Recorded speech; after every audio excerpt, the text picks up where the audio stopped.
Krishna Gopal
चरचरणकृतमाहाय जन्मश्रवणजीवमानसमापराधम् विदितं विदितं वा सकुले तत्क्षणक्रम योगे करुणापूर्ति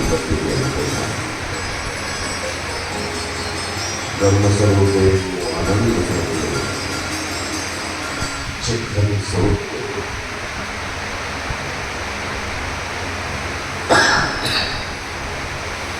भगवान कृष्ण की लीलाएं गोकुल में अखंड हो गई।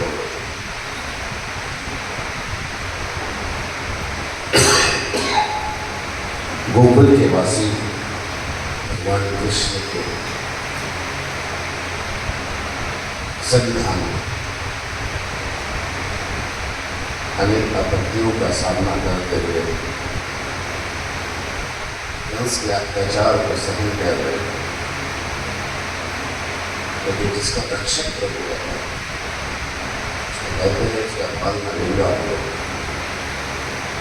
उसी प्रकार से प्रभु की लीलाएं, प्रभु का संविधान गोकुलवासियों को मिल रहा है। सारे उपाय समाप्त होने पर कंस का एक एक रथी महारथी अतिरथी आंसू की राज्यसभा, कंस की राज्यसभा अवृत कबूली होती जा रही है। चिंताग्रस्त हो चुका कंस आज राज्यसभा में बैठा हुआ है।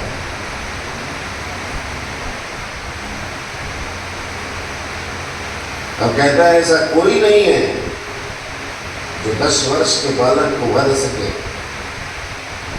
जो मेरे काल को मार सके, जो मेरी मृत्यु के भय से मुझे बचा सके। आखिरी शस्त्र अपने जो भापा है उसमें से वो निकालता है, और आखिरी शस्त्र है अघासुर। अघासुर नाम का ये जो असुर है,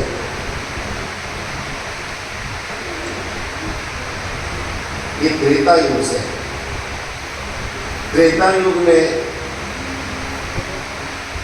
जब अनेक असुरों का वध हो चुका था, लेकिन अघासुर तब भी किसी को नहीं बना गया। ऐसा ही अघासुर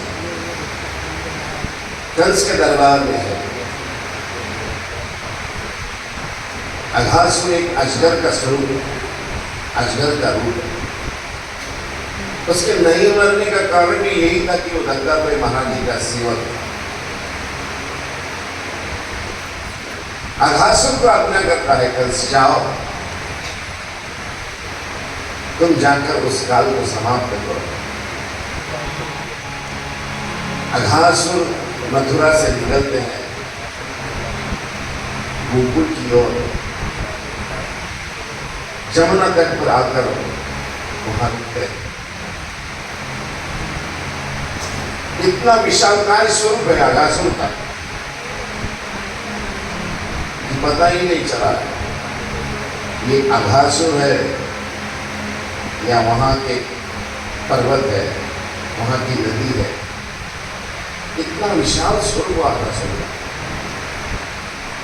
अघासुर आकर जमुना तट पर जहां भगवान कृष्ण अपने गगने चलाते हैं, अपने बाल मित्रों के साथ जहां पर लीलाएं करते हैं, जहां पर खेल खिला करते हैं, वहां पर अघासुर आकर अपने दोनों मुख पसारे वहां पर आता है।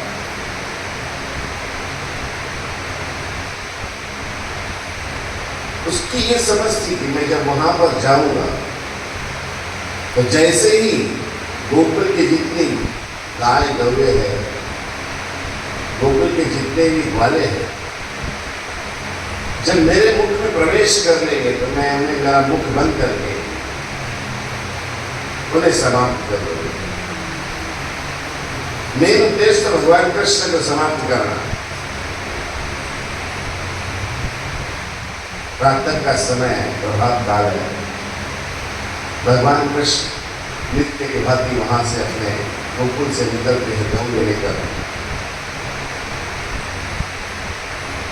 आगे आगे कृष्ण भगवान चल रहे हैं, पीछे साथ में बलराम भैया है, दाऊद भैया है। भगवान जी के 8 जो बालपन के मित्र हैं, वर्जा, सुदामा, पेरिया, बल, सुबल, ये भी भगवान के साथ चल रहे हैं। दिल में झुमकी भगवान के साथ निकल रही है। अब जमुना किनारे पहुंच जाते हैं। भगवान कृष्ण का जिस पाषाण पर बैठकर रोज वेणु का नाद करते हैं, वहां पर भगवान जी आ जाते हैं, वहां पर बैठते हैं, वहां वेणु का नाद करने लगते हैं। वेणु का नाद सुनकर सारी गौएं भगवान कृष्ण के पास बैठ जाती है, उनके मूर्ति का स्वाद लेती है। लेकिन कुछ भगवान जी के साथी गाँव में चलाते चलाते थोड़ी दूर निकल जाते हैं। निकलने के बाद वहां एक आश्चर्य देखते हैं कि वहां पर जैसे जमुना बह रही है, वैसे जमुना की तरह, जमुना तो हमने रोज देखी थी, लेकिन आज कुछ अलग दिख रहा है। यहाँ पर कुछ पर्वत दिख रहे हैं, वो पर्वत नहीं है, वो आकाशों की जो दांतों थी, वो दांतों की तरह ऐसे तीक्ष्ण दांत थे, वो पर्वत की तरह थे। अगर आकाशों के दांत पर्वत जितने होंगे तो बताइए आकाशों का स्वर कितना बड़ा होगा। आकाशों में अपनी जिह्वा जो है, अपनी जिह्वा अपने मुख से बाहर निकाली हुई, लाल सी जिह्वा जब दिखती है बाहर, तो ऐसे लगता है जैसे वो जमुना का स्तर है, जमुना का तट है, जमुना का पानी बह रहा है, ऐसे जिह्वा दिखती है। रोज वहां पर नित्य से आने वाले ग्वाले जब देखते हैं कि अरे ये तो अद्भुत है, ये तो यहाँ कर नहीं था, आज कैसे यहाँ नया आ गया, ये क्या वस्तु है, क्या चीज है ये। आगे जाकर देखते हैं तो ऐसे भयान से अंधेरा है। और आगे निकलते हैं, देखते हैं कि देखिए क्या है ये, साथ में गौएं भी है, ग्वाले भी है। मुख में प्रवेश करते हैं आकाशों के, आकाशों में अपना मुख बसा रखा, फैला रखा। हजारों में ये उसमें चले गए, लोग ग्वाले भी उसमें चले गए। पहले तो एक मंद मंद से ठंडी हवा आ रही, सब एक दूसरे की ओर आश्चर्यचकित होकर देख रहे, पूछ रहे क्या ये, आज तक तो यहाँ पर ये चीज नहीं थी जो आज हम देख रहे हैं। कुछ कुतूहलवश आगे करते हैं, चलो आगे चलते हैं और देखते हैं आगे क्या है, क्या आश्चर्य है यहाँ पर। जैसे ही जाते हैं तो अघासुर के यहाँ पर जहाँ गला होता है वहां तक पहुंच जाते हैं। आगे तो अंधेरा है, जाते हैं तो वहां पर कुछ रखरखीत सी जगह देखते हैं। आगे देखते हैं तो वहाँ पर्वत में जैसे गोहे होती है, गुहा होती है, वो गुहा के जैसे वहाँ पर अंधेरा दिखता है। एक दूसरे को आगे रखते हैं, चल चल और देखते हैं आगे और क्या क्या है देखते हैं। ऐसे करते करते कई गौए कई ग्वाले वो आकाशों के मुख में प्रवेश कर लेते हैं, गले से नीचे उतर जाते हैं। भगवान जी अपने वेणु के साथ वहां पर वेणु का नाम कर रहे हैं। काफी समय हो चुका है, भगवान जी देखते हैं कि हमारे कई साथी आज दिख नहीं रहे। भगवान जी अपने लाऊ भैया से पूछते, लाऊ भैया कैसे हो, कहाँ है हमारे साथ। लाऊ भैया कहते यहीं के होंगे, चलो देखते हैं उन्हें। लाऊ भैया के साथ भगवान कृष्ण निकलते हैं। ईश्वर है, ईश्वर से क्या छुपा है, ईश्वर तो अंतर्यामी सर्वज्ञ सब कुछ जानता है। देखते हैं आकाशों के दांत, देखते हैं उसकी जिह्वा, देखते हैं। भगवान कृष्ण कहते हैं बलराम भैया से, बलराम भैया देखो। बलराम जी मुस्कुराते हैं, कन्हैया आप भी जानते हो बलराम भैया क्या है। भैया बलराम भैया मुस्कुराने लगते हैं। बलराम भैया आज किसको मुक्ति देगी? आज ये है कृष्ण भगवान ने जैसे ही उस अघासुर के मुख में प्रवेश किया, अघासुर तो भगवान को मारने आया था, उसके हृदय में एक क्रोध भावना थी, एक ज्वाला थी उसके हृदय में। भगवान को समाप्त करने आया था, भगवान को निगलने आया था। जैसे ही भगवान जी का चरण उसके जिह्वा पर पड़ता, अब वो तैयारी कर चुका है कि भगवान को मैं निगल जाऊं। साथ में दाऊ भैया भी है, भगवान आगे आगे चल रहे हैं, दाऊ भैया साथ में है। भगवान आश्चर्य से कहते, दाऊ भैया देखो कितना विशाल रूप है इसका, जानते हो ये कौन है?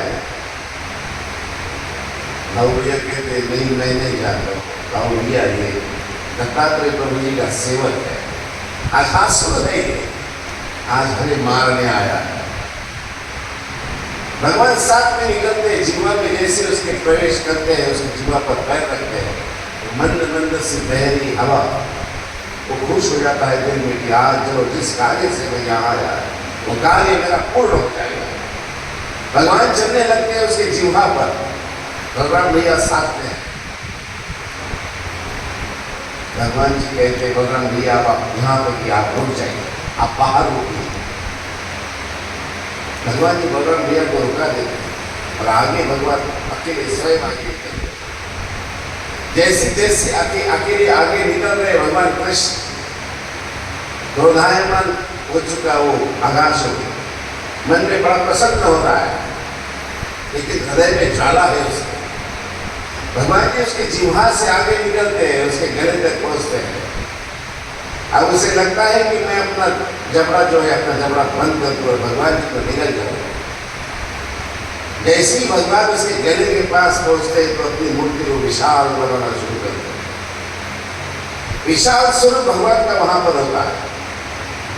भगवान जी तेज रफ्तार से चलते चलते चलते उसके हृदय तक पहुंचते हैं।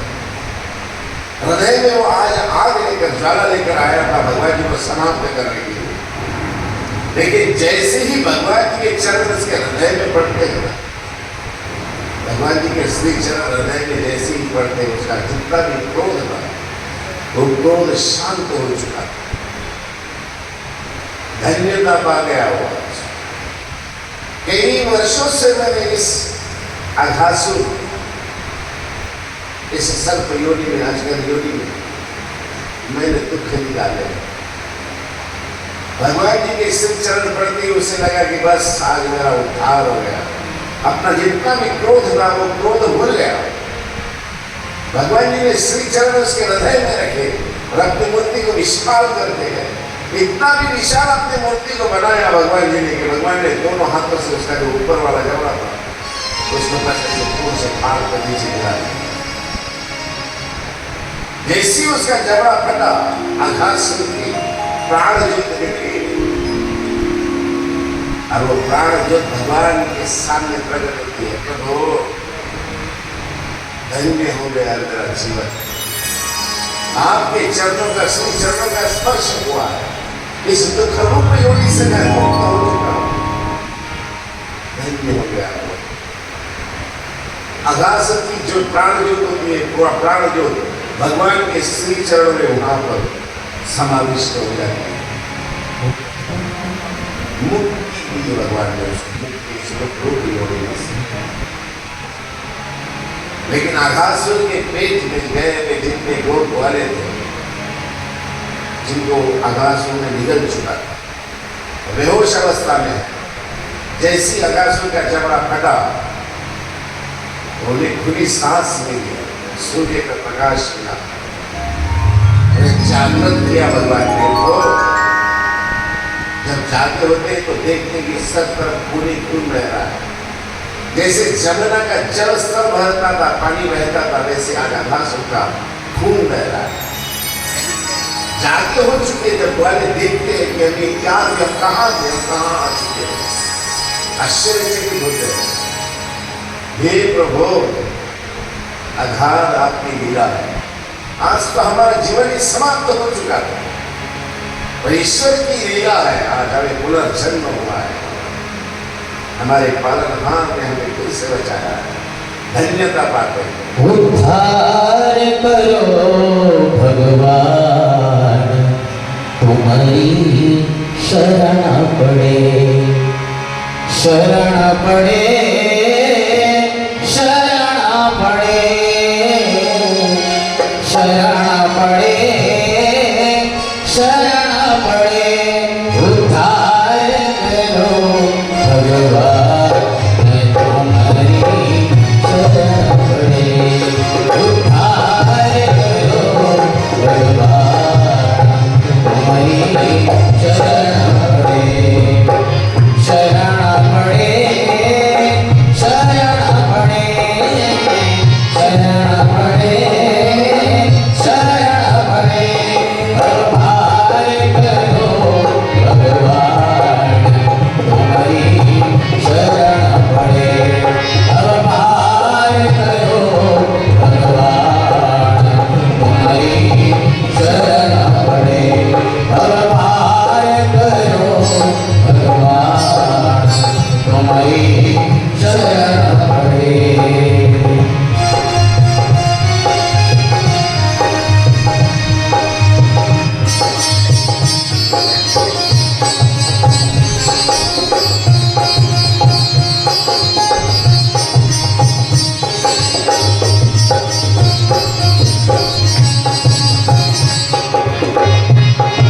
मैं हूँ पतितहीन हूँ कर्मी, कैसे करूँ मैं भगवान, उद्धार कैसा होगा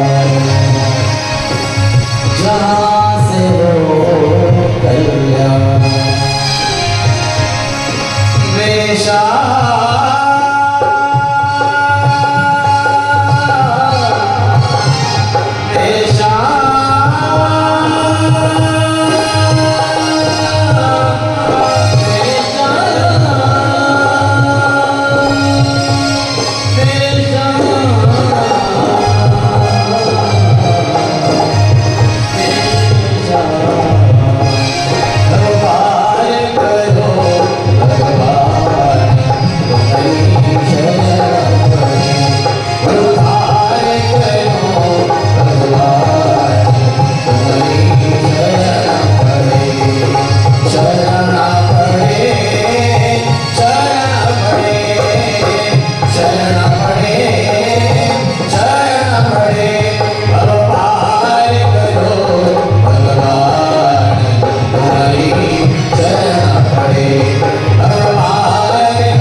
सारे देवता और लोग अपने धाम से भगवान पर पुष्प वृष्टि करते हैं। कई युगों से जो अवैध था, जो मरा नहीं था, न किसी ने कोई उसे मार सका था, ऐसे अघासुर का जब वध हुआ तो ब्रह्मा जी को भी आश्चर्य हुआ कि ये अघासुर अवैध है, दत्तात्रेय महाराज जी का सेवक है, जो किसी से नहीं मरा है, उसे किसने मारा है? वो भी भगवान कृष्ण की लीलाओं को देखने के लिए यहाँ पर भूतल पर आते हैं, देखते हैं कौन है वो, लेकिन भगवान कृष्ण के दर्शन नहीं होते। भगवान के दर्शन कैसे हो गए? भगवान कहाँ है? तो लोगों के पीछे है, ग्वालों के संग है। तो मैं ऐसे करता हूँ कि गाँव जितने गौवे हैं, जितने ग्वाले हैं, सभी को मैं मेरे सत्य लोक में ले जाता हूँ। फिर तो जिसने अघासुर का वध किया है उसके मैं दर्शन कर सकूंगा ना, फिर तो उसे देख सकूंगा। ब्रह्म आ जाते हैं नीचे, लेकिन भगवान के दर्शन नहीं होते। तो जितने ग्वाले थे, जितने भी गैये थे, सबको ले जाकर उन्हें अपने सत्य लोक में रख देते हैं। भगवान जी अघासुर का वध कर कर जब वापस आते हैं गौ भैया के साथ, देखते हैं कि आज हमारे जो साथी है तो एक भी साथी आ नहीं है, कहाँ गए सारे? ईश्वर है, सर्वज्ञ है, सब कुछ जानते हैं, देखते हैं। अरे यहाँ तो आज ब्रह्मा आया था और वो ब्रह्मा लेकर गए। भगवान जी ने वहां पर माया भी सारे जितने भी लोग वाले थे, जितनी गई थी, फिर गई अपने प्रभाव से बनवाई, विज्ञान के सामर्थ्य से बनवाई। रोज की तरह नित्य भगवान अपने योगों के साथ आते, आज उसी तरह वहां पर भी है। सब लोग वाले यहाँ तो ब्रह्मा जी लेकर गए, यहाँ तो कोई नहीं था भूतल पर, लेकिन भगवान जी ने फिर नया निर्माण किया यहाँ पर, और लोग वाले लेकर फिर से अपने गोकुल की ओर गए। अब तो और भी वातावरण बदल गया है गोप वालों का। गोप वाले जो है वो तो आनंद से छू गए हैं, जितने ले गए थे उतने ही नीचे है। रोज की तरह गोकुल में वातावरण। अब तो गाय भी इतना दूध देने लगी कि उनके स्तन जो है वो तो जमीन पर लगने लगे। वाले भी दूध निकालते निकालते थक जाते, पर उनका दूध खत्म नहीं हो पाता। कई दिन गुजर गए। ग्रंथों में आता है 1 संवत्सर गुजर गया, 1 साल गुजर गया। यहाँ पर वैसे ही वातावरण है जैसे पहले था। 1 साल गुजरने के बाद भी कोई हमें आता नहीं है, ढूंढता नहीं है कि गोप वाले कहाँ गए। ब्रह्मा जी ने तो और भी आश्चर्य होता है कि अगर ये सब यहाँ से अदृश्य हो गए, गायब मैंने लेकर चला गया हूँ, तो फिर यहाँ पर हाहाकार हो जानी चाहिए, लेकिन भूतल पर तो कुछ नहीं है। देखते ही नीचे आकर यहाँ का वातावरण देखते हैं तो जैसे पहले था वैसे ही। गोप वाले ले जाने के पहले जितने गंभे थे उतनी गंभे हैं, और उससे ज्यादा वाले भी जितने ले गए थे उतने वाले यहाँ पर गोकुल में देखते हैं तो वातावरण और भी आनंदी है, प्रसन्न है, सारा आनंद ही आनंद है। समझ नहीं पाते हैं, मैं तो यहाँ से सब कुछ ले गया था, तो यहाँ पर दूसरे कैसे आ गए। ढूंढते ढूंढते आते हैं, देखते हैं प्रभु जी से। प्रभु जी की आस में आए थे कि कौन है जिसने आकाशों का वध किया है। ईश्वर के दर्शन नहीं होते, फिर अपने लोक पे जाते हैं। लोक पे जाकर नारद जी वहां पहुंचते हैं, नारद जी से बात करते हैं। नारद जी, मैं तो जिसने आकाशों का वध किया था उसके दर्शन के लिए गया था, लेकिन उसके दर्शन नहीं हुए हैं। नारद जी हंसते हैं, प्रभु आपको उनके दर्शन कैसे हो गए? आप उनके दर्शन नहीं कर सकते। आपको अगर दर्शन करना है तो मेरे साथ चलिए, मैं उनके दर्शन करवाता हूँ। नारद जी यहाँ पर आते हैं भूतल पर, भगवान कृष्ण से मिलते हैं। कृष्ण भगवान से बताते हैं, कृष्ण भगवान प्रभु ब्रह्मा जी आपके दर्शन को अविनाशी है, आपके दर्शन करना चाहते हैं। आपकी गोद वाले वो लोग करते सत्य लोक में गए।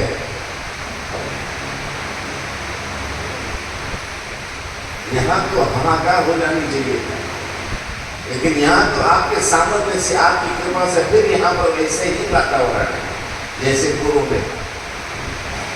भगवान कृष्ण हास्य करते हैं, बुढ़ापा है उनका, इसलिए ऐसी हरकतें करने लगे हैं ब्रह्मा जी। नारद जी कहते हैं भगवान जी वो आपके दर्शन के अभिलाषी, आपके दर्शन करना चाहते हैं। तो दर्शन करने का ये कौन सा तरीका है? भगवान जी कहते ये कौन सा तरीका है? हमारी गोद वाले लेकर चले गए यहाँ से। नहीं प्रभु, उनसे गलती हो गई है, बड़ी क्षमा करें। क्षमा याचना करते हैं, ब्रह्मा जी क्षमा मांगते हैं भगवान से। भगवान से कहते हैं प्रभु आपके दर्शन के अभिलाषी थे, हम दर्शन करना चाहते थे। आकाश में तो आपने मारा है जो अवैध था, आपके दर्शन के खातिर यहाँ आए। आप दर्शन नहीं दे रहे थे ना, इसीलिए हमें ये माया में करना पड़ा सारा। यहाँ से आपके गोद वाले ले जाने पड़े। भगवान कह रहे चलो ठीक है, जो हुआ सो हुआ, अब तो दर्शन हुए हैं। फिर जहाँ से ब्रह्मा जी ले गए थे गोद वाले, फिर से वहां से वापस भूतल पर आए। फिर ब्रह्मा जी ने लाकर यहाँ में छोड़ा। यहाँ जब वो आए तो उन्हें बड़ा आश्चर्य हुआ, भगवान कृष्ण तो यहाँ पर भी है, वहां पर भी, वहां पे भगवान की स्तुति गाई जाती थी। आज यहाँ पर पूर्व ऐसी वातावरण है, माया वही भगवान ने बनाए थे वो सब अदृश्य हो चुके हैं। और जो पूर्व में ओरिजिनल जो ब्रह्मा ले गए थे वो यहाँ पर आए, उतर गए। ऐसी गैये चल रही है गोप वाले, वैसी है, लेकिन आश्चर्यचकित हो जाते हैं। भगवान कृष्ण को आज तक जो अपना साथी समझते थे, अपना युवराज समझते थे, अपना भावी राजा समझते थे। जब वहां ब्रह्मा के पास जाकर आए तब उन्हें ध्यान में आया कि हम जिन्हें अपना साथी समझते हैं वो साथी नहीं है। वहां तो प्रभु की लीलाओं का गुणगान किया जाता है, वहां तो प्रभु की स्तुति की जाती है, वहां तो उन्हें परमेश्वर कहा जाता है। वो कौरवी आश्चर्य देखा। जब शाम में कमरे लेकर अपने घर पे गए तो घर पे जाकर अपने माता पिता से मिलते हैं तो बालक अपनी माताओं के गले में पड़ते हैं, अपने पिताओं के गले में पड़ते हैं। जैसे कई दिनों के बाद, एक संवत्सर गुजर चुका है, एक संवत्सर एक वर्ष गुजर चुका, वर्षों के बाद जब अपने माता पिता से मिलते हैं तो आश्चर्य से वो कहते हैं हम एक वर्ष से आपसे मिले नहीं है, आपको लगा नहीं हम एक वर्ष से मिले नहीं है। माता पिता कहते रोज तो तुम घर आते थे, रोज तो तुम यही होते थे, जो वाले थे गमले थी वो तो सब यही था। तो गोप वाले कहते हैं अरे नहीं माता, नहीं पिताजी ऐसे नहीं, हमें तो कोई ले गया था। कहाँ ले गए थे? ऐसे दिव्य स्वरूप में ले गए थे, ऐसी दिव्य जगह पर लेकर गए थे हमें। वहाँ का कोई वातावरण सब कुछ अलग था। वहाँ पर जिसे हम अपना साथी समझते हैं ना, हमारे युवराज समझते हैं ना, हमारा कृष्ण समझते हैं, जैसे हम गाना कहते हैं ना, वहाँ पर वो देवता लोग भी उनकी पूजा की जाती है, उन्हें परमात्मा कहा जाता है, परमेश्वर कहा जाता है, उनकी स्तुति की जाती है। दर्शन दो घनश्याम नाथ मोरी अखियाँ प्यासी रे, दर्शन दो घनश्याम नाथ मोरी अखियाँ प्यासी रे, दर्शन दो घनश्याम, दर्शन दो घनश्याम नाथ मोरी अखियाँ प्यासी रे, दर्शन दो घनश्याम।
आश्चर्य होता है सभी को, सारे गोकुलवासी आश्चर्यचकित करते हैं, अरे तुम तो यही थे, तुम तो कहीं गए थे। तो वो कहते माता जी आपको पता नहीं, हम यहाँ थे ही नहीं इतने दिनों से, अगर इतने दिनों से आप यहाँ नहीं थे तो कहाँ थे? तो कहते हमें ब्रह्मा जी लेकर गए थे, ऐसे दिव्य लोक में गए थे हम, जहाँ पर हमें भी ऐसा ही दिव्य स्वरूप, दिव्य ऐसी मुक्तियाँ बनाया गया था। वहां देखा है हमने, प्रभु की पूजा की जाती है, उन्हें ईश्वर कहा जाता है। ऐसी अद्भुत लीलाएं भगवान कृष्ण की यहाँ हो रही है। लेकिन इधर मथुरा में कंस तो बहुत परेशान है। सारे एक उसके जितने भी मोरे थे सब समाप्त हो चुके हैं। आखिर उनका पुरोहित बच्चा है, अभी पहले महाबल बन के, जिनको भगवान कृष्ण ने तीसरे दिन पिटवाया था। अब उनकी जगह पौरोहित करने वाले अगस्त्य से कंस पूछता है कि हमारे जो काल है, हमारा जो मृत्यु बनकर आया है, उसे कैसे निपटाया जाए। सब कुछ अखंड हम वहां पर वापर चुके हैं, बता चुके हैं, कर चुके हैं। हमारे बहन भाई सब कुछ हमने दाव पर लगा दिया है, लेकिन जो भी गया है, जब गया है तो वापस आया ही नहीं। आया है तो उसकी मृत्यु का समाचार आया है। अब तो कृष्ण बड़ा हो चुका है, अब उसे कैसे निपटाया जाए। अगस्त्य कहता है कि इसके लिए एक उपाय ऐसे करते हैं, हम गोकुल वासियों पर वेठी लगाते हैं, कर लगाते हैं, टैक्स, जीएसटी जैसा टैक्स लगाते हैं। और टैक्स भी हम उसमें ऐसा लगाएंगे और उन्हें हम ऐसा करेंगे कि अगर तुमने टैक्स नहीं भरा हमारा, हम तुम्हें जेल में ठूस देंगे या तुम्हें हमारा राज्य छोड़कर जाना पड़ेगा यहां से। अगस्त्य कहते हैं ऐसे करेंगे। हम जितने भी यहाँ पर अभी रथी महारथी अतिरथी आसुर भेजे हैं, यहाँ तक तो आए नहीं है। अगर उन्होंने अपना टैक्स नहीं दिया तो हमारे देश में से, हमारे राज्य में से हम उन्हें हटा देंगे, हम उनके जान के दुश्मन हो जाएंगे। अब ग्वालियर ही नहीं रहेंगे यहाँ पर, तो भगवान कृष्ण कैसे रहेंगे। कृष्ण भी भगवान कृष्ण भी उनके साथ चले ही जाएंगे। फिर आपका कुल काल आपसे दूर ही हो जाएगा, फिर किस बात की चिंता। भगवान के कंस ने अपने गोकुल में नंद राजा के पास अपने कुछ सैनिक मंत्री भेजे और उनसे कहा, देखो जी, तुम्हें राजा कंस ने संदेशा दिया, तुम्हें टैक्स भरने पड़ेंगे।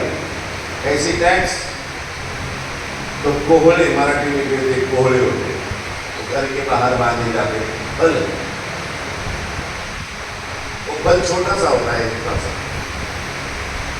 उसको मटके जितना बनाइए और वो हमारे सामने पेश कीजिए। हमारे सामने रेती जो होती है, रेती के अंदर दूध दही भरकर हमें भेजिए।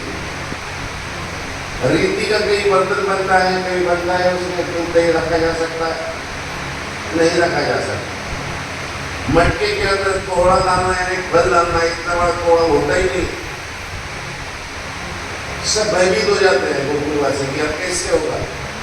भगवान कृष्ण कहते हैं कोई चिंता करने की जरूरत नहीं, हम निपटेंगे उससे। आज तक तो देखा है वो कुछ नहीं कर सका, अभी क्या करें, उसका टैक्स हम देते हैं। भगवान कृष्ण अपने मटके बुलाते हैं बड़े बड़े, उसमें छोटे से आकार के वो कोहड़े रंग का फल होता है, वो डालते हैं और उसे सामर्थ्य से बड़ा बना देते हैं। बांस लेते हैं, बांस में उसको रेती लगाते हैं और उसके अंदर दूध दही भर देते हैं। वो भरकर उसको कंस के पास बेचते हैं और कंस से कहते हैं, ले लेकर टैक्स। तूने क्या मांगे थे? वो फल मांगा था इतना बड़ा सा, मटकी इतना। हमने वो फल मटके में डाला, तू तेरा फल निकाल ले और हमारे मटके हमें वापस दे। कंस कहता है मटके जितना फल है, उसका मुंह इतना बड़ा फल उसमें से निकलेगा कैसे? रेती के उन्होंने बर्तन बनाए, उसमें दही दूध भरे। भगवान कहते हो रेती के इसमें से बर्तन में से तेरा दही दूध निकाल ले और हमारी रेती वापस हमें दे। अब रेती को हाथ लगाए तो वो टूट जाती है, अंदर का दही दूध बह जाएगा और इतने बड़े कि मटके से बाहर नहीं निकलेंगे। जितना उसने छल के साथ वहां पर भेजा था, भगवान जी उससे 2 कदम आगे हैं।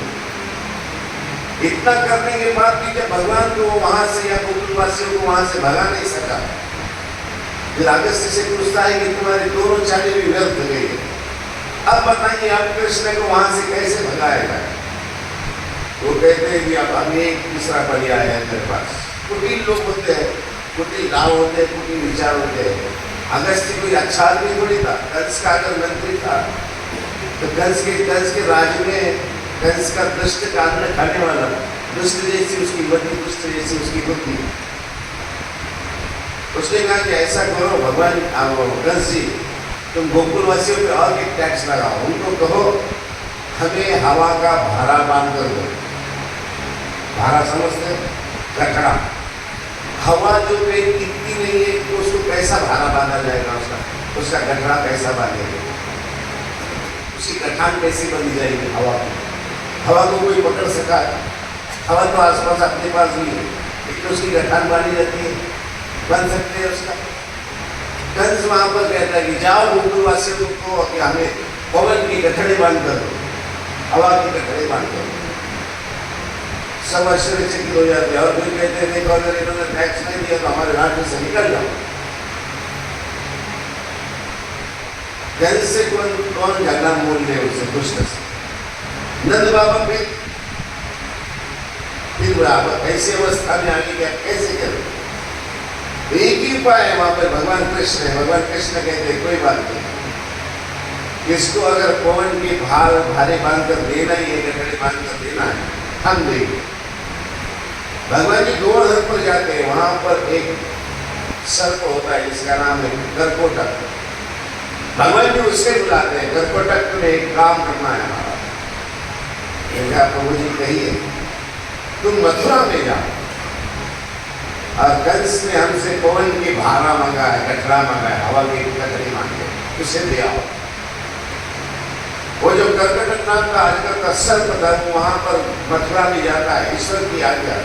वहां जाकर वो भगवान पहले ही संदेशा दे देते कि आज हम तुम्हें पवन के गठड़े भेज रहे हैं, कंस ले ले। वहां पर कर्कटक पहुंचता है और अपने मुख से विष की ज्वालाएं फेंकने लगता है। जैसे ही विष की ज्वालाएं वो फेंकता है तो सारे मथुरा नगरी के अंगार लग गई, सारे घर जलने लगे, सारी प्राणी बच गए। मथुरा के जितने भी थे वो सारे कंस को जाकर विनती करने लगे, कंस महाराज आज तक तो आपने गोकुल पर अत्याचार किया था, लेकिन आप वहां से उल्टी गंगा बह रही है, अब उधर से इधर आक्रमण होने रहे, बचाइए हमें इससे। क्या करेगा कंस? कंस हतबल हो जाता है। आखिर महाजन समझ जाते हैं, वहां के व्यापारी लोग समझ जाते हैं कि अब ये कंस के बस की बात नहीं रही। सारे एकत्रित होते हैं, फिर भगवान कृष्ण के पास आते हैं, भगवान जी आप ही हमारे पालनहार हो, आप ही तारणहार हो, हमें इससे बचाइए। सारी मथुरा नगरी में इसने अंगार लगा दिए, त्राही त्राही मचा दिए। आप ही पालन करता हो, आप ही हमारे सब कुछ हो, आप बचाइए इससे।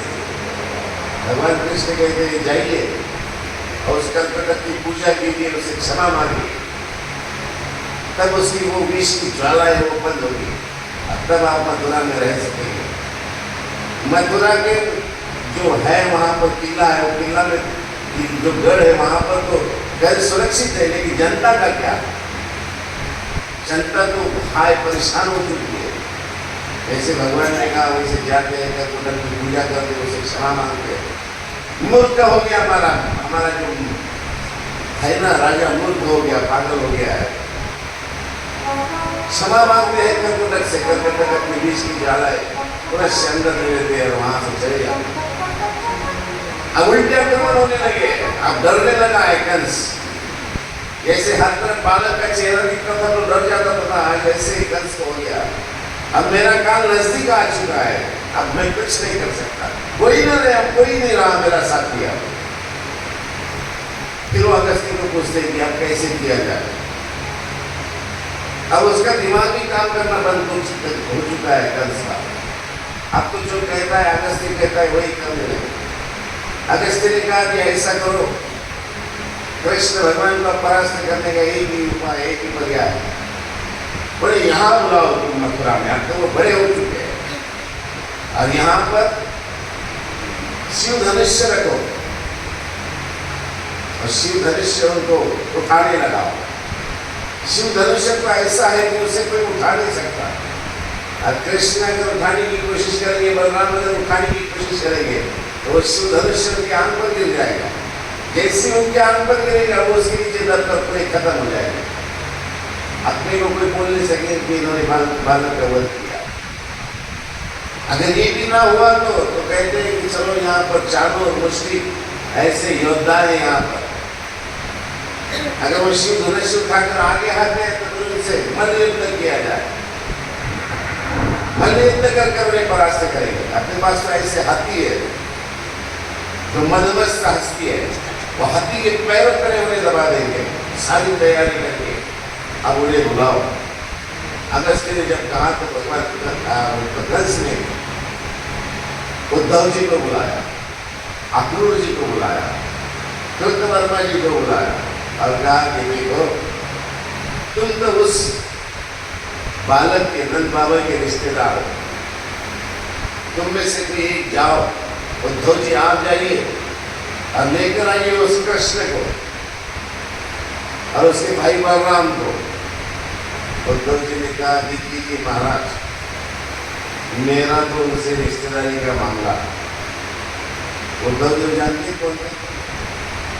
उद्धव जी भगवान कृष्ण के कोई कहता है चचेरे भाई थे, कोई कहता है उनके चाचा थे।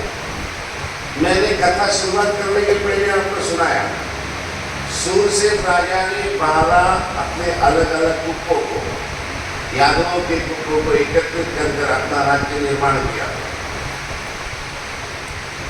जो वहां पर सूरसेन के साथ थे। लेकिन कृष्ण ने जब वो राज्य हटा लिया सूरसेन का, अग्रसेन का, वसुदेव जी का, तो कुछ लोग तो उनको छोड़कर चले गए, देश छोड़कर चले गए। लेकिन कुछ अपने छत्र और अपने जो आसन थे वो कंस के अधीन हो गए और वहां रहने लगे। उनमें ये 3 लोग थे। एक थे अक्रूर, जो भगवान कृष्ण के रिश्ते में चाचा लगते थे, उद्धव देव भी चाचा ही लगते थे, और कृतवर्मा भी चाचा ही लगते थे। कंस ने कहा उद्धव जी आप जाइए, कृष्ण को लेकर आइए यहाँ पर। उन्होंने कहा क्षमा करें मथुरा नरेश, ये कार्य मुझसे नहीं होगा। उद्धव देव तो कंस के मंत्री थे, जैसा अगस्त्य कुटीर मंत्री था, लेकिन उद्धव देव जो थे वैसे कुटीर नहीं थे, लेकिन मंत्री वैसे एक मंत्री। अक्रूर को भेजा गया भगवान के पास, अक्रूर तुम जाइए। अक्रूर जो थे ये भगवान कृष्ण को वहां से गोकुल से लेकर आए मथुरा में। अक्रूर जाते हैं भगवान के पास मथुरा में। अब पहले से रिश्तेदारी का मामला है, इनका नंद बाबा को ये जानते हैं। अक्रूर निकले हैं मथुरा से और गोकुल में पहुंचते हैं, कृष्ण भगवान को ले जाने के लिए आए हैं। काफी दिनों के बाद रिश्तेदारों की मुलाकात होती है। अक्रूर जब आते हैं तो अपने परिवार के साथ आते हैं। नंद बाबा काफी दिनों से आपकी मुलाकात के लिए, आपकी मुलाकात हो जाए। भगवान कृष्ण उस दिन जमुना किनारे है, गौवे चला रहे हैं। देखते हैं वो कि सामने से मथुरा से कोई रथ आ रहा है। भगवान कृष्ण सामने जाते हैं, उनसे मिलते हैं। अक्रूर काका आया है, हमारे चाचा जी आए हैं। अक्रूर चाचा को लेकर भगवान कृष्ण और बलराम जी नंद का गोकुल में आते हैं। नंद बाबा से मुलाकात होती है। नंद बाबा उनका बड़ा स्वागत करते हैं। अक्रूर जी का आने का कारण पूछते, बताते काफी दिन हो चुके आपसे मुलाकात की, इससे मिलने आया। एक उचित सत्कार करने के बाद अक्रूर जी कहते हैं कि और भी एक प्रयोजन है। हमारे मथुरा नरेश ने आपको सब परिवार वहां बुलाया है, मथुरा में चलिए आप। विशेषकर कृष्ण को और बलराम जी को बुलाया। कंस ने क्या बुलाया है? कंस की मौत बुला रही है। भगवान कृष्ण को कहा कि आपको चलना पड़ेगा, आपको महाराज विराज ने बुलाया, मथुरा नरेश ने बुलाया। भगवान कृष्ण ने कहा ठीक है हम आ जाएंगे। उन्होंने कहा आ जाएंगे नहीं, हमारे साथ चलिए जाओ। अब राजा के मंत्री आए हैं, मंडित राजा आए हैं, उन्हें कैसे ना कह सकते थे। ठीक है, अक्रूर के साथ भगवान कृष्ण कहते हैं कि चलो आप आगे चलो, हम आते हैं आपके साथ। उस दिन का जितना भी आदर सत्कार था उनका कर दिया गया, अक्रूर जी को आगे भेज दिया गया। दूसरे दिन भगवान कृष्ण अपने साथियों के साथ निकल गए। बलराम जी है और उनके साथी है, सारे झूमते गाते बजाते मथुरा की ओर निकलते। आतुर नेता श्री कृष्णाला गोपी भाव होती अवधान गिरिजा नारियोनी अपांत करती भारी। अक्रूर जी जब व्रत लेकर आते हैं तो उन्हें पता है, गोकुलवासियों को पता है कि आज तक कंस भगवान का कुछ नहीं बिगाड़ सका है, ना गोकुल का बिगाड़ सका। आज भगवान को ये ले जा रहे हैं, बड़े प्यार से ले जा रहे हैं। ये ले जाकर भगवान को वहां पर उनका सत्कार तो करना नहीं चाहते। सारे गोपियों को विरह भर गया वहां पर, सारे भगवान को रोकने लगे, आप मत जाइए प्रभु, आप वहां मत जाइए, आप यहां हैं तभी हम सुखी है, आप अगर वहां चले गए तो हमारा कैसे होगा। भगवान कृष्ण उनको समझाते हैं, बलराम जी उनको समझाते हैं, अरे हम जा रहे हैं तो हमेशा के लिए थोड़ी जा रहे हैं, हमें तो मिलने बुलाया है, हम मिलकर आएंगे, उससे पहले मिलेंगे, उसका जितना आदर सत्कार है उसका स्वीकार करेंगे, आएंगे तो आप ही के पास। भगवान कृष्ण सभी को समझाते हैं, सारी गोपियों को, सारी गोपी का रोने लग जाते हैं, नहीं भगवान आप मत जाइए, भगवान किसी की नहीं सुनते। हम निकलते हैं सब साथियों के साथ। जैसे भगवान कृष्ण निकले अपने साथियों के साथ, यमुना के किनारे पहला पड़ाव भगवान का होता है। इस ओर भगवान है और उस ओर मथुरा नगरी है।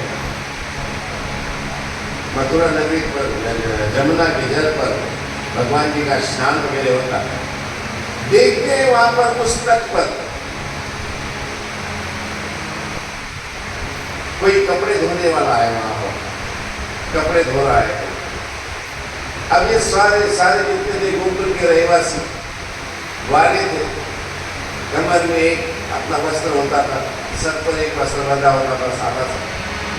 सामने देखते हैं तो वहां पर कई ऐसे 1500 धोबी है, रजक कहते हैं उसे, रजक कपड़े धो रहे हैं। भगवान कृष्ण के साथियों में देखते हैं कि रंग बिरंगे वस्त्र उनके पास है, रेशमी वस्त्र है। तो कहते हैं देखिए बलराम भैया, देखो कन्हैया कितने सुंदर सुंदर वस्त्र है, चलो हमको वस्त्र लेते हैं, उनसे मांगते हैं। अब वो मथुरा में जा रहे हैं भाई, कंस को मिलने जा रहे हैं, कपड़े तो अच्छे चाहिए ना, चलो उनसे मांगते हैं।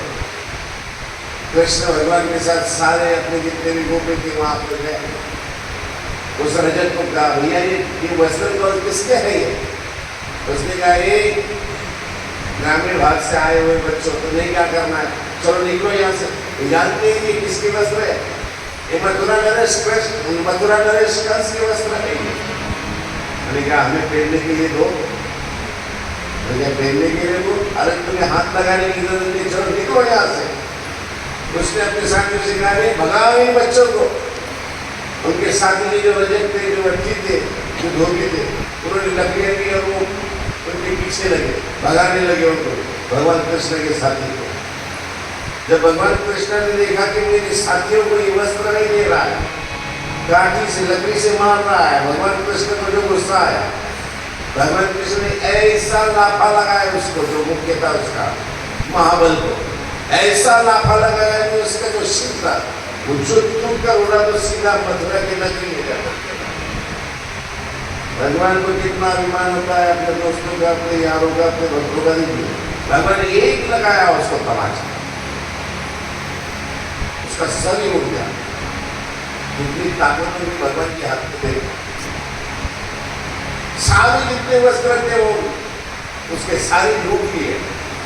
आज तक लूटमार करने का अधिकार किसका था? कौन करता था लूटमार? कंस करता था। अब कृष्ण भगवान उसके मथुरा की नगरी में आकर लूटमार कर रहा है। उसके सारे वस्त्र छीन लिए, सारे वस्त्र उनके साथियों ने पहन लिए। ऐसे दिख रहे हैं रुबाबदार। भगवान कृष्ण आगे आगे चल रहे हैं और उनके साथी उनके पीछे चल रहे हैं, भगवान की जय जयकार करते हुए। जैसे ही भगवान मथुरा नगरी में पहुंचते हैं तो सारी मथुरा नगरी में पहले ही सजा कर रखी हुई है। मथुरा नगरी को पता है आज हमारा पालनहार आने वाला है, हमारा कृष्ण आने वाला है, हमारा ओरिजिनल मालिक जो है वो आने वाले हैं। सारी नगरी सजी हुई है और भगवान कृष्ण का मथुरा नगरी में प्रवेश होता है। प्रवेश होने के पहले वहां पर कोई बनकर है माली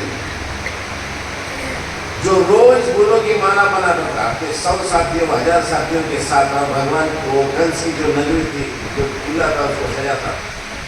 जैसे ही प्रवेश करता है वैसे भगवान से मुलाकात होती है।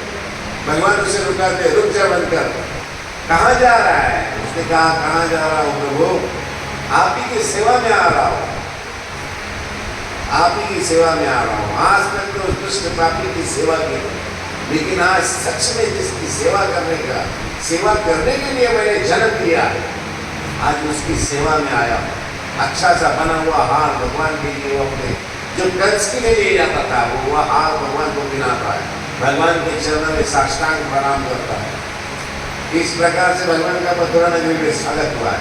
आज तक किसी ने देखा नहीं था, सिर्फ भगवान की लीलाएं सारे सुनते थे, लेकिन कृष्ण आ रहे हैं तो सारा एक उत्साह सब में है। उन्हें पता है आज हमें कंस के अत्याचारों से मुक्ति मिली है। ऐसे भगवान अंदर जैसे ही मथुरा नगरी में प्रवेश करते हैं तो विश्राम घाट के पास पहुंचते हैं। विश्राम घाट आपने सभी को देखा, नजदीक है वहां से, जमुना के तट पर। जैसे ही भगवान वहां पहुंचते हैं तो देखते एक ऐसी क्रूर निकली, एक भाई वहां से आ रही है जो जा रही है, सबको छुपाते छुपाते भीड़ में से निकल रही है। भगवान कृष्ण उधर से आ रहे हैं और ये इधर से जा रही है। भगवान उसको देखते हैं और उसको बोलते हैं, सुंदरी कहाँ जा रही हो? एकदम कुरूप है वो, देखने में एकदम कुरूप है, पीछे से बाघ निकला हुआ है, कमर से झुकी हुई है, दांत बड़े बड़े हो चुके हैं, नाखून बड़े बड़े हो चुके हैं, अपनी विद्रुपता को छुपाने की कोशिश कर रहे हैं। भगवान जी उसको स्वरूप सुंदरी कह रहे हैं। वो लकड़ी देकर भगवान के पीछे लग रही है, मुझे चिढ़ाता है, तू चिढ़ाता है, और भगवान कृष्ण उसे चिढ़ाते नहीं है, सुंदरी तू तो सुंदरी है, सुंदरी है, रुक जा सुंदरी, कहाँ जा रही है? वो क्या, हट जा मेरे रास्ते से हट जा, तू जानता नहीं है मुझे, मैं कौन हूँ? भगवान कृष्ण कहते हैं कौन है तू बता ना। उसने कहा मेरा नाम कुब्जा है, मैं कई वर्षों से मैं एक चंदन घिस कर हमारे मथुरा के राजा कंस के लिए लेकर जाती हूँ, उसके लिए मैं जा रही हूँ। भगवान कृष्ण कहते हैं देना, मुझे भी देना, जरा मुझे भी तो चंदन लगाने देना। तो क्या, हट हट, तुझे नहीं दूंगी। भगवान कृष्ण उसे छीनने की कोशिश करते हैं, वो छुपाने की कोशिश करती है। भगवान उसको नजदीक खींचते हैं और भगवान से मुंह मांगने की कोशिश करते हैं। भगवान उसको सुंदरी सुंदरी कहते हैं। आखिर वो तंग आकर भगवान को कहती है कौन है तू? भगवान कृष्ण कहते हैं देख मेरी तरफ, कौन है मैं?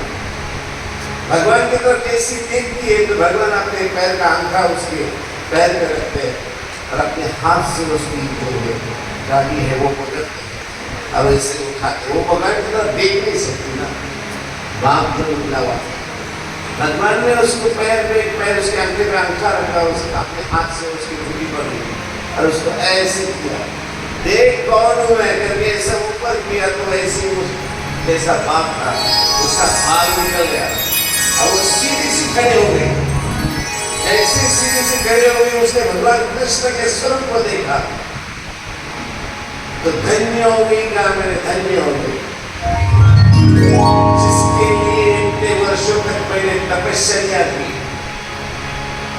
तो कहते हैं कृष्ण, अरे कन्हैया, मैं कोई कुब्जी नहीं थी, मेरा कुब्जा निकला था इसलिए लोग मुझे चिढ़ाते थे।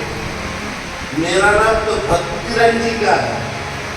मैंने कई वर्षों तक लोहे के पिंजरे में गौरासन होकर सेवा की, तपस्या की, इसलिए उस सेवा की वजह से मुझे पाप निकला। लेकिन आज तेरे स्पर्श से मेरी उस सेवा का, मेरी उस तपस्या का आज कल मुझे मिला है। भगवान ने जैसे उसको हाथ लगाया तो ऊपर की वो सीधी की। भगवान ने अपनी कृपा दृष्टि से उसकी ओर देखा। विद्युक्ता पा चुकी, भक्त रंजिका कुब्जिका बन चुकी। ईश्वर के दर्शन से, ईश्वर की कृपा दृष्टि से स्वरूपवान सुंदर 16 वर्ष की षोडश वर्षीय एक महिला का रूप लेती है। जगत के रंग प्यारे को, जगत के रंग प्यारे को, तेरा दीदार काफी है। जगत के रंग प्यारे को, जगत के रंग प्यारे को, तेरा दीदार काफी है। करूं मैं प्यार किस किस से, करूं मैं प्यार किस किस से, तेरा एक प्यार काफी है।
जब षोडश वर्षीय रूप लेती है, षोडश वर्षीय इसलिए कहा जाता है कि 16 साल की आयु ऐसी होती है जैसे आम आप सब देखते हैं, आम के पेड़ को सब जानते हैं। आम के पेड़ पर जब पहली होती है ना, तब वो हरी होती है, और जब वो पूर्ण रूप से आम बन जाता है तो पीला बन जाता है। लेकिन उसके मध्य की जो अवस्था होती है ना, उसे मराठी में शाक कहते हैं। शाक कहते हैं, क्या कहते हैं हिंदी में, क्या कहते हैं? जो कच्ची भी ना हो और पक्की भी ना हो, जो आम का जो रूप होता है उसे मराठी में शाक कहते हैं। आंबली, हाँ, जो वो स्वरूप होता है ना, उस फल के स्वरूप में चमक होती है। उस फल को कैरी भी नहीं होती है और आम भी नहीं होता, तो चेहरे पे उसके वो फल के ऊपर चमक होती है। ऐसे ही मनुष्य की कुछ अवस्था है, 16 साल से लेकर 20 साल तक, फिर वो पुरुष हो या स्त्री हो, ना ये बच्चे होते हैं ना पूर्ण रूप से जवान होते हैं। ये जो 20 की अवस्था होती है, 16 से 20, इसीलिए तो कहते हैं 16 और 20 के 20। ऐसा स्वरूपान सुंदर, एक चेहरे पे चमक आ गई है, इतनी स्वरूपान दिख रही है। कुब्जा वो खुद को पहचान नहीं रही है। बाघ निकला हुआ था इसलिए उसका नाम था। उसने भगवान कृष्ण की इस लीला को देखी, भर भर के अपनी आंखों से जब देखा तो रोने लगी। इतने वर्षों तक तपस्या की मैंने जिसके लिए की है, वो आज मेरे सामने खड़ा है। इतने वर्षों तक चंदन घिसती रही उस पापी के लिए। आज मेरे इस चंदन घिसने का सार्थक हुआ है। जिसके लिए मैंने आज घिसना चाहिए था या मैंने घिसा है, वो साक्षात तो मेरे सामने खड़ा है। भगवान जी से प्रार्थना कर ले। विश्राम घाट सामने है, पीछे ही उसके बिल्कुल लगकर वहां पर कुब्जी का घर है। भगवान से प्रार्थना करने लगे, कुब्जा चलो भगवान मेरे घर पर चलो। भगवान ने कहा रुक जा, आज से तो कुब्जा नहीं, तेरा नाम भक्ति रंजिका। आज से तो भक्ति रंजिका, रुक जा, हम आएंगे, हमारा कुछ कार्य अभी बाकी है, हम वो कार्य करेंगे और फिर तेरे पास आएंगे। भगवान वहां से निकले। भगवान को अभी कुब्जा ने चंदन लगाया है, भगवान की गले में फूलों के हार है। जैसे ही भगवान कंस के किले की ओर निकलते हैं तो बीच में वहां पर बड़े बड़े अश्व है, वहां पर सैनिक है, वहां पर हथियार लिए, तलवार लिए, भाले लिए वहां पर खड़े हैं भगवान जी को कुछ करने के लिए। लेकिन भगवान जी अपने साथियों के साथ जब प्रवेश करते हैं तो सारे महाजन लोग वहां की अपनी दुकानें छोड़कर, दुकानदार अपनी दुकानें छोड़कर भगवान का स्वागत करते हैं। जय हो पालनहार की, जय हो कन्हैया लाल की। सारी आवाज सारी मथुरा नगरी में भगवान का जय जयकार हो रहा है। और भगवान चलते चलते वहां पहुंच जाते हैं जहाँ शिव धनुष रखा है। वहां जाते हैं भगवान, वो शिव धनुष को देखते हैं। क्या करेगा ये बालक जिसके लिए यहाँ रखा है? उठाने की कोशिश करेंगे तो शिव धनुष उनके आंख पर गिरेगा, उसके नीचे दब जाएंगे। लेकिन भगवान वहां जाते हैं, उस शिव धनुष को सहज उठा लेते हैं, सहज उठाकर उसे प्रत्यक्षा लगाते हैं, उसके टंकार देते हैं। उसे जैसे ही खींचते हैं उस शिव धनुष के 2 टुकड़े हो जाते हैं। एक टुकड़ा भगवान कृष्ण अपने हाथ में लेते हैं, दूसरा टुकड़ा उस बलराम भैया के हाथ में देते हैं। और वो दोनों शिव धनुष के टुकड़े लेकर भगवान जी मथुरा के उस किले की ओर निकले जिधर कंस है। रास्ते में जो भी आता भगवान उसको मार दे, उसको अपने हाथों से रोक दे। ऐसे करते करते करते भगवान वहां पहुंच गए। कहाँ पहुंचे हैं? जहां पर कंस बैठा है इंतजार करते हुए, और सामने उन्होंने 4 मल्ल रखे हैं, चानूर रखा है, मुष्टिक रखा है वहां पर भगवान कृष्ण को मारने के लिए। लेकिन घर में प्रवेश करने के पहले वहां पर मदमस्त हस्ती है, वो भगवान कृष्ण को मारने के लिए आ रहे हैं, बलराम भैया को मारने के लिए आ रहे हैं। जैसी वो हस्ती भगवान की ओर आते हैं, भगवान और बलराम भैया दोनों उस हस्ती के दोनों दांतों को पकड़ते हैं, जोर से उसके दांतों को खींचते हैं और उसे घुमा के नीचे पड़कते हैं। इतने बड़े मदमस्त अश्वगज जो है वो भगवान की एक बार से वहीं पर धाराशायी होते हैं। भगवान हम शिव धनुष से तो फेंक करो तो हाथी के दांत लेते हैं अपने हाथ में और सामने खड़े हो जाते हैं कंस के। एक तेरा काल आ गया है यहाँ पर। जैसे भगवान कृष्ण भगवान को देखता है, ऊंचे आसन पर बैठा हुआ कंस उठकर खड़ा हो जाता है। खड़े होने के पहले जैसे भगवान जी रायागढ़ में खड़े हैं, रायागढ़ शब्द आया है। सारी गोप मथुरा की नगरी वहां पर जमी है। भगवान कृष्ण को और भगवान के साथ आए उनके गोप बालक और बलराम भैया को देखती है। सारी नगरी भगवान का जय जयकार करने लगती है।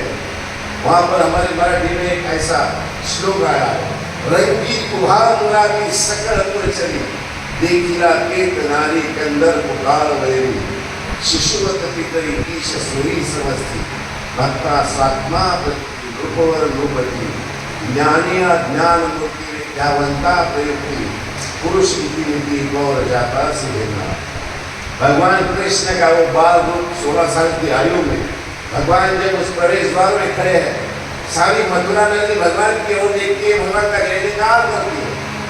भगवान को कोई तारहार समझता है, कोई पालनहार समझता है, कोई ईश्वर समझता है, कोई ज्ञानियों का ज्ञान समझता है, कोई योगियों का योगी समझता है, कोई भगवान को अपना बेटा समझता है।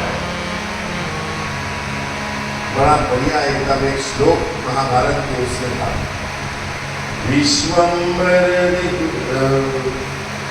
विश्वरूप दिखला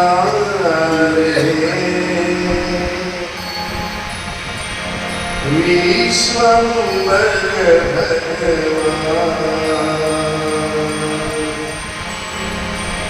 जिसकी जैसी दृष्टि वैसे दिखे भगवान। विश्वम्बर भगवान, जिसने जैसा भगवान की ओर देखे उसको भगवान वैसे लगे। संजय चतुर्भुज देखे, संजय ने भगवान को चतुर्भुज विष्णु के रूप में देखा। विष्णु समझता था भगवान जी को। उद्धव देव कैवल्य परब्रह्म देखे, उद्धव देव को प्रेमदान दिया था, इसलिए उद्धव देव भगवान जी को ईश्वर अवतार समझते थे, परमेश्वर समझते थे। और अर्जुन विश्वरूप देखे, अर्जुन ने भगवान का विश्वरूप देखा, सारी सृष्टि को भगवान के चरण में देखा। विश्व में भगवान जी को विष्णु के अवतार ही समझते थे। द्रोणाचार्य हो गया, कृपाचार्य हो गया, सारे भगवान को विष्णु का अवतार समझते थे। उनकी मालूमात की महानत थी उनको। विश्वरूप दिखला रहे विश्वम्बर भगवान। विश्वम्बर भगवान ने जिसको जैसा रूप दिखाया है वैसे दिखे। कोई भगवान जी को अपना पुत्र समझता है, कोई ज्ञानियों का ज्ञानी समझता है, कोई योगियों का योगी राज समझता है। जिसको जैसा दिखे, जिसने जैसा समझा। भगवान के मंदिर में जाते हैं, हम भगवान से प्रार्थना करते हैं। अब सभी को भगवान क्या है तो पता नहीं होता है, जिसकी जैसी श्रद्धा होती है वैसे भगवान को प्रणाम किया जाता है। और भगवान जी कहते अनंत शक्ति युक्त परमेश्वर सकवासी विषय व्यवस्था कर, जो जिस प्रकार से मेरे सामने आकर मुझे पूजा करता है मैं उसे उसी प्रकार से, जिस प्रकार से इसने मुझे प्रणाम किया है उसी का फल मैं इसे देता हूँ। ये यथा मां प्रपद्यन्ते तथैव भजाम्यहम्, जो जिस प्रकार से मेरी भक्ति करता है मैं उसे उसी प्रकार का फल देता हूँ। कोई मुझे विष्णु कहकर प्रणाम करे तो मैं उसे विष्णु का फल दूंगा। कोई मुझे महादेव समझकर प्रणाम करे उसको उसका फल मिलेगा। कोई मुझे परमेश्वर कहकर मुझे प्रणाम करे तो मैं उसे परमात्मा का फल दूंगा। सबके मालक चालक है, वो सृष्टि के निर्माता है। सारी शक्तियां वहां पर है। कृष्ण में काम हे अर्जुन, जितना तू देख रहा है, जितना तुझे बताया गया है, ये तो मेरा एक अंश है। इसके व्यतिरिक्त में कितना तुझे विशाल और अनंत है। भगवान जी रायागढ़ में खड़े हैं, जैसे ही भगवान को देखते हैं तो मुश्किल और चारों भगवान की ओर लपकते हैं। जैसी लपकते हैं तो गौ से चारों के साथ भगवान का युद्ध हुआ है, और मुश्किल के साथ बलराम जी का युद्ध हुआ है। दोनों को भी पकड़कर भगवान जी ने और गौ भैया ने उन्हें वहां परास्त किया।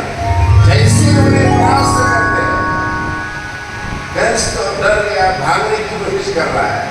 जैसे भागने की कोशिश कर रहा है तो भगवान जी उसकी ओर लपकते हैं, कंस की ओर लपकते हैं। कंस भागने की कोशिश कर रहा है, अपना आसन छोड़ चुका है, भागना चाहता है और भगवान उसके पीछे दौड़ रहे हैं। भगवान दौड़ते दौड़ते दौड़ते कंस के पास पहुंचते हैं। कंस को सूचना है आपने किधर भागो, क्या करो। ऐसे भगवान कृष्ण वहां पर जब कंस के पास पहुंचते हैं तो कोई कहता है कि भगवान कृष्ण ने कंस की छाती पर बैठकर उसके केश उसके खींचे हैं। उसका गला दबाया है और उसने मृत्यु दिया। कोई कहता है भगवान जी जब चाणूर को और मुश्किल को मार रहे थे तो कंस भयभीत हो चुका था। भयभीत हो चुका कंस जब भगवान उसकी ओर कंस की ओर दौड़ते हैं, भगवान की विशाल मूर्ति देखकर कंस वहां पर ही अपने मृत्यु को पा गया। मृत्यु पाने के बाद भगवान जी वहां जाते हैं। मृत्यु पाए हुए कंस की छाती पर बैठकर उसके केश को पकड़ते हैं और उसके केश को पकड़कर उस आसन से नीचे खींचते हैं। इस प्रकार से कोई कहता है कि भगवान की मूर्ति देखकर कंस के जो प्राण पखेरु थे वो उड़ गए। कोई कहता है कि भगवान ने उसको अपने हाथों से मुक्ति दी थी। इसलिए तो कहते हैं वसुदेव सुतम देवम कंस चाणूरमर्दनम